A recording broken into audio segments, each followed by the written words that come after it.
Welcome to Empowered Gardening. Today I'm going to talk about a much maligned plant that millions of dollars have been spent, maybe billions of dollars have been spent eradicating.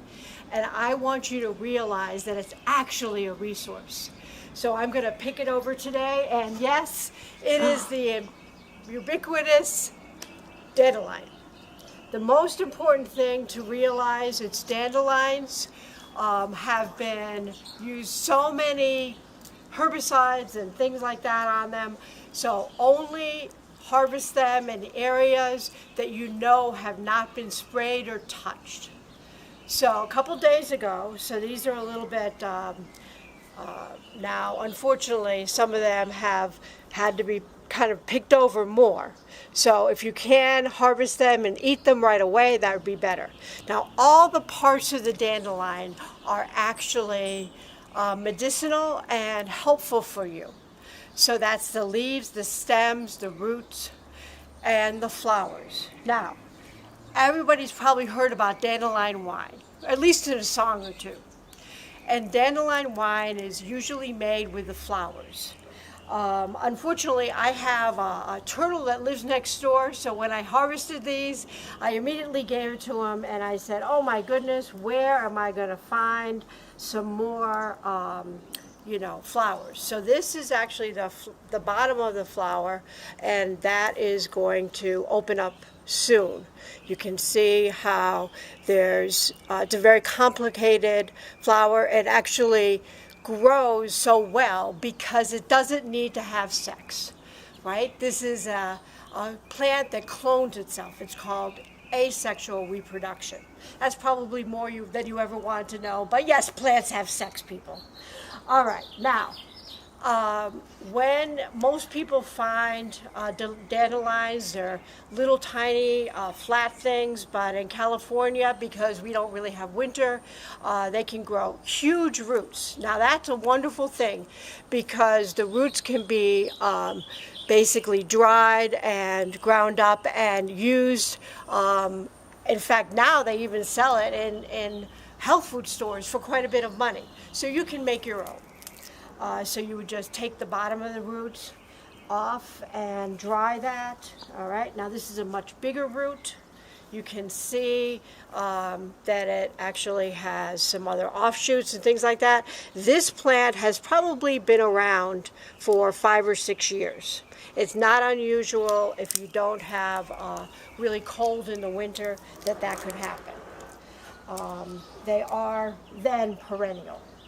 Now, another thing that you have to recognize with any kind of plant that you pick, you can put it into water, but just realize you're going to have some that the leaves, you're just going to want to compost those later on, and that would be absolutely fine.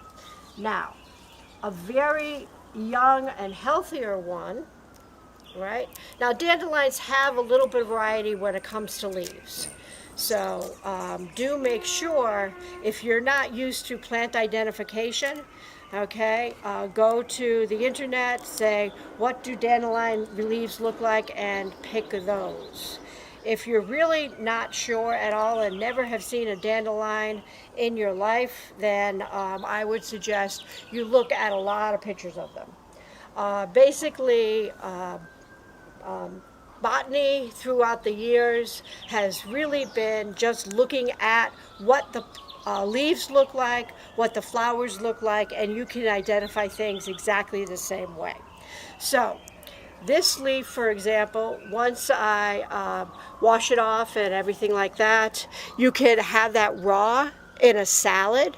You can actually cook this quickly, like in a stir fry. You can dry these. There's a lot of different ways that you can actually consume them. So the leaves are a really great resource. Now you can pick the leaves off the stems, so you just get the leaf. A lot of times the time of year makes a difference in what the actual plant tastes like. If it's early spring, they have a tendency to be much sweeter. Now, what's the wonderful thing about dandelion is it was a resource throughout American history. people didn't get rid of it. They actually grew it. And there's a few ways that maybe the dandelion got to the Americas. One way was over the Bering Strait.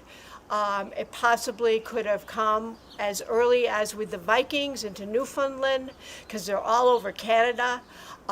There are a number of different varieties, so your dandelions might not look exactly like this, but that's okay. The internet is a fantastic resource, and you can actually use that to find out what plants are looking like in your area. So when the Pilgrims came, they did bring dandelions with them. That's pretty well known. But, as with all things in history, it's complicated. And the first time people really wrote about it was in the 1640s. So what I would say is they've been here a long time. They flower abundantly. And as I said, you can use all parts of it. A lot of times people don't want to use the stems, but you can cut those up and saute them with butter and onions, and you'll be surprised. They're absolutely fantastic. Now, another thing that you can do is look on the internet and see if we can figure out how to do dandelion wine. That I think is a little complicated process, so I'm not going to really go into that right now. But what I want you to understand is you can absolutely use all the plants around you. Plantains, a lot of other things. Portulaca, in fact, has been thought of as a weed, and now people have actually found out that it is incredibly nutritious. So our ancestors knew that the plants that were growing around them and did well successfully were actually going to make us successful. So please realize you can eat your way to health and higher immunity. There are so many benefits of dandelions that you are going to have a fun time. Hopefully I'm going to bring friends around. We're going to sort this, and so there'll be network. Now you realize you're only going to sort this with people that you are already not social distancing from. It's very important to recognize we're being compassionate when we distance from others. And please go out in the outdoors, in your yard. Don't kill the dandelions, eat them.